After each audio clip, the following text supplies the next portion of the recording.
certainly in the minority, almost everybody seems to think that this might not end well, much as there is the right. But so many things have been done. For instance, I was reading in the dailies this morning that indeed the police have been ordered to provide security for the protesters should they want to go ahead with the protest. Even though efforts are still continuing to persuade them against the idea. But nevertheless, the authorities have ordered the police to, well, provide security for them. But there have been these constant warnings that the state is not going to sit on its, hands, so to speak, if anything was to begin to show signs of it going south.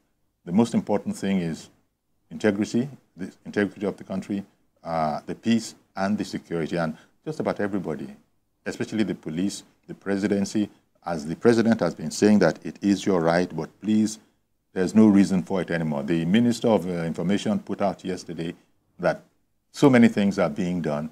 And from the point of view of the Federal Executive Council yesterday, there is no further need for this protest. But that is not to, that is without prejudice to the right of every Nigerian, a constitutional right, to gather and protest. So you can see there's this interesting play. On the one hand, people are saying that we cannot deny the constitutional provision, but on the other hand, you also have to be aware that we have the responsibility for maintaining the peace. And in this concern, let me bring in Ambassador Elijah Onyeagba. He's our former ambassador to Burundi. He's also joining us from our Abuja studio. So, Mr. Ambassador, good morning to you, sir, and thank you for making the time for us. A very good morning to you, Uncle Yuri. It's my pleasure being in your studio once again. Thank you very much, sir. Now, would you like to weigh in on the matter? The people who want to protest, we've heard all sorts of reasons why they shouldn't protest, and not least of which was that it's something of a faceless protest. We don't know who are the leaders, who are the people who are to take responsibility. Well, some people have been speaking, and that leads to what I was saying earlier, that it might be a concession that government is now saying, okay, fine, let's move on with it. But would you speak to the point that was made yesterday by the Minister of Information that there is no more need for this protest to go on as is being planned. And so they backed that statement up with an appeal for the protesters, those organizing the protest, to reconsider. Your take, sir. Thank you very much. First, I'd like to say that I have been very impressed with the way government have been trying to engage all stakeholders in this process. Yes, we are not arguing the fact that, protests is enshrined, peaceful protest is enshrined in our Constitution. The provisions of our Constitution allows anyone who wants to go out there and express their feelings and how they feel, the Constitution, allows that. But history is a very good way of making projections into the future.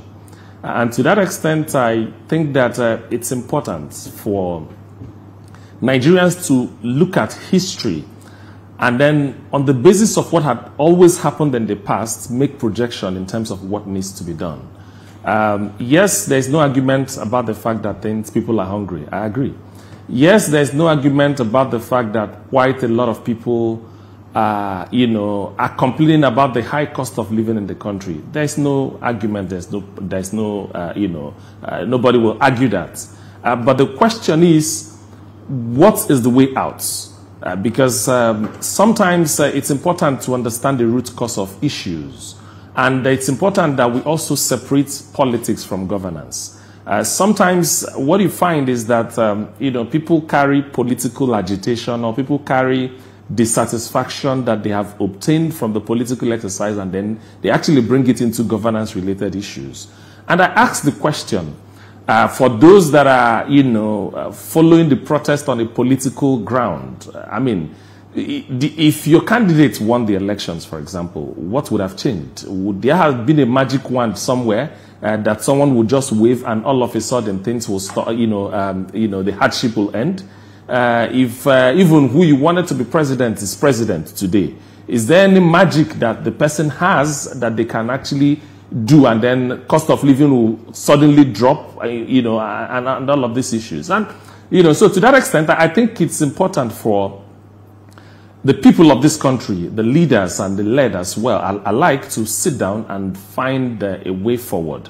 This is the time to build a country, and I believe that government is also walking in the right direction. Look at the engagement, with political leaders, with religious leaders, with community leaders, with civil society, just trying to explain what government is doing. And on the political front, for example, the government have actually gone as far as ensuring that there is autonomy for the local government, meaning that, power should be taken down to the people at the grassroots level, which is actually the first point where we feel this pinch, okay? So that is what I think that is good for the people to know what government is doing. There has been quite a lot of conversation around, I have even been in this your studio discussing minimum wage, what should it be, what should government do? With all the arguments, Labour has been carried along. Labour is happy. Labour has agreed. Federal government have sent a proposal to the National Assembly. National Assembly has okayed it and returned it to the President. The President has signed it into law. Exactly. So that some of these challenges we are having will begin to reflect by way of what workers take home. And the most important thing is that it's not just civil servants, it's also workers at every level, both those in the private sector alike. So I believe that there is already something that the government is doing. And now the question is always the fact that what if we cannot control it? Because it's one thing to say you want to protest. But that is you saying you want to protest. You have no idea what is the intention of the next person standing next to you. And 2020, it was just less than 4 years ago, we had a similar protest in NSAS. It was people, that are honestly protesting against the police brutalization at the time. Was there a reason for that? Yes. But the question is, we saw how it ended. Young people died. People were injured. Public and social infrastructure were destroyed. So it's okay to say this is what you want to do, but far much more important is also to understand that you do not have control of the next person close to you. Because as much as your intentions may be pure, what about the intention of the other person that is coming? What about the fact that we can actually you can lose control, and then develop a monster that you can no longer control? Look at what is going on in several parts of the country. It's, if I take the Southeast where I come from, it was basically people saying, oh, we are marginalized. Oh, we are not treated appropriately. What do we do about that and all of that? And all of a sudden, we now have multiple, we now have years where on Mondays, businesses no longer go on. People shoot at people, people kidnap people on the strength of the fact that, relying on the fact that there is agitation of one agitation. I mean, what kind of agitation should get you to a point where you're killing your fellow brothers? What kind of agitation should get you to a point where you kidnap people and ask for ransom?